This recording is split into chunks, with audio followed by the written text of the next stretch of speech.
Welcome back to another episode of that Stay Off My Grass podcast. You got your boy, Sweat Boy Randy. No, I'm just playing. Suns fan Randy in the building, man. We in here. Yeah, it's over. You know what I'm saying? Ding dong, the witch is dead.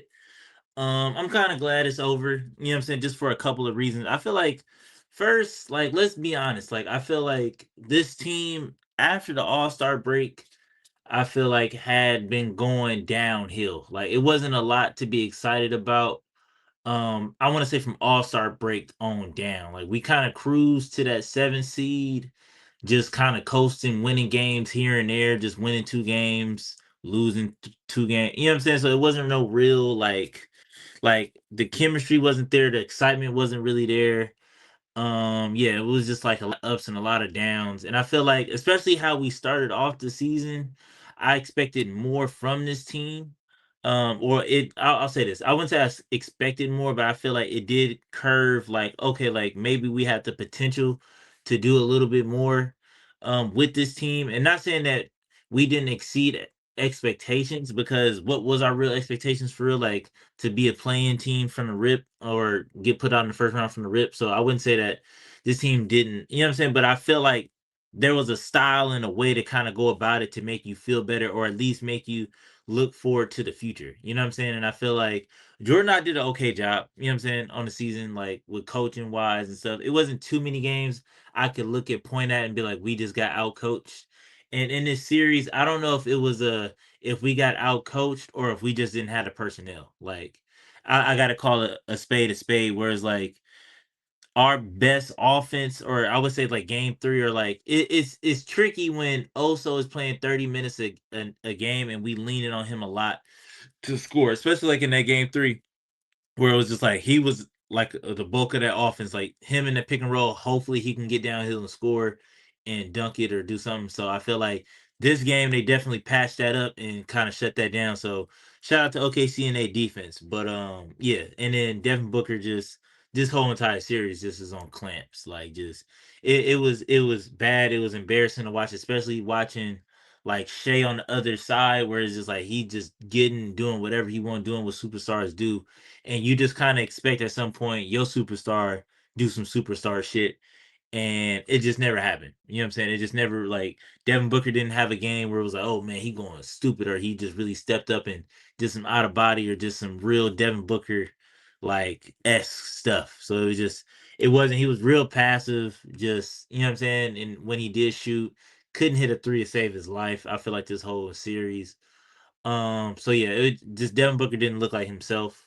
And I don't think it was because of injury. It's just like I said, it's just the way he was just clamped. Like he was just clamped up, and they got different defenders. I feel like Alex Caruso guards him, has always guarded him pretty well during his career. Lou Dort, you know what I'm saying, and stuff like that. And it is just different bodies just doubling him, and nobody being able to do, like, they real good at closing out, and like you can't really even attack the closeout on them, which is crazy. But yeah, so it's over, you know what I'm saying? Dylan Brooks did okay. You know what I'm saying? Like I'm not mad at it. He finished tonight with 23 points, 10 and 19.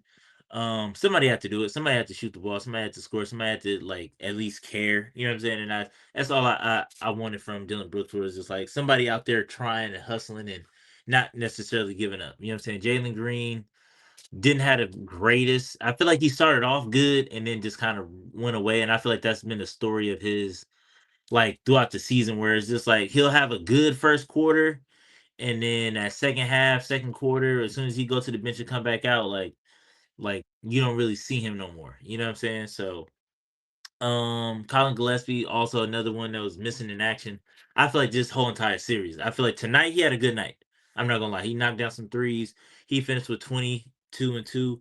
And I feel like this was like his best game of the series. And like I said, in that second half, like they turned his TV off, so it was over. So yeah, and on the bench, we didn't really have much help. Like I said, I don't know if you chalk this loss up or this sweep up to just a personnel thing, or a out coach thing, or just, I don't know, just a bad matchup. I don't know what you chalk it up to. But like I said, I'm glad it's over.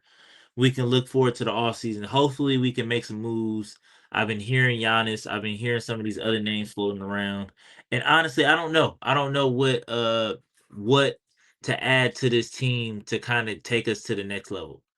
Cause I think that the chemistry was a good thing for us. And I feel like I said, after the All-Star break, like the energy, the chemistry, and all that shit just kind of like wasn't able to carry us into like being a better team, like it did in the first half of the season. You know what I'm saying? So, or at least a top defensive team, because it was like, okay, cool. Like, if one thing that the Suns was gonna do, we was gonna play defense. And that, like I said, after the second half of the season, like our defense went down the drain with it. So it was just like all the dogs, all the villain, like that shit just kind of went out the window. You would think that, like I said, we could be able to get one, but like I said, shout out to the Thunder. Shea finished with 31 points, 10 to 17. I was tired of just hearing him like on the broadcast just glaze how efficient he was and how he ain't missed a shot since the third grade and all this. And I was just like, bro, I'm not like, bro, I hate like it was crazy. Cause it's hard to watch. Like, yeah, he's efficient, but just like watching it is bad. And I feel like the NBA gotta do something about it. If they're able to nerf James Harden, then I feel like the league need to do something about just foul bait, not just Shea, but I think that like it's contagious, and I think that the league just need to do something about foul baiting in general because it's just like I said, it's hard to watch. It just make you just not even want to watch these games because it's like all it is all game long is dudes just hunting for fouls, like just hunting for fouls, hunting for free throws, and it's just like dog, like what happened to the dudes that used to actually just go get buckets? You know what I mean? Like I grew up on dudes that shot the ball a bunch of times and got buckets. You know what I mean? Like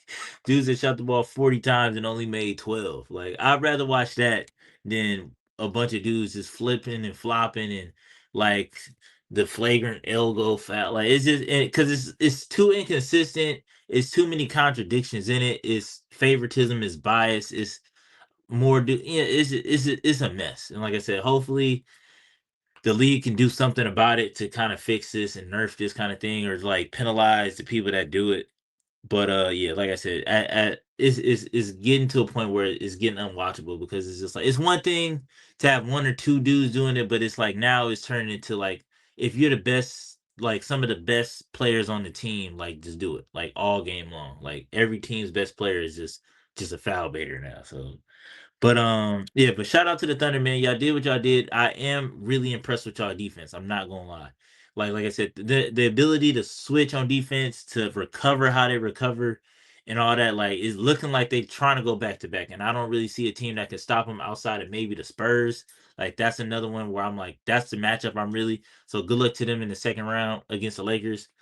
Um, but yeah, man, like I said, they are a complete team. Like you can't really hate for real because it's just like dog, they got a complete squad and they can beat you in a bunch of different ways. They can beat you on defense, they can beat you shooting a bunch of threes, they can beat you like getting to the line, getting downhill, making the ref look. So it's just like they got too many ways to win, and on top of that, they've done it already, so they know what they doing and when to activate it and when to flip the switch. So it's just like, dog, it's spooky. You know what I'm saying? It's definitely spooky time. But all in all, like I said, I see y'all next season or in the summer when we make some trades or you know what I'm saying, figure it out what we do. I feel like we got us one more good big splash in us, one more good like free agent, like nobody was expecting us to get him, but we got him. So hopefully we can get that and then be looking on the up and up. I wouldn't be mind if anybody not named Devin Booker get traded. I'm not gonna lie. Maybe I want to keep Colin Gillespie, but nobody on the roster. I'm like, okay, like for sure, bring them back. Outside of Colin Gillespie and maybe Jordan Goodwin and like Mark Williams, maybe. But anybody else after that could go. But until next time, or until next season, or until the summer, man.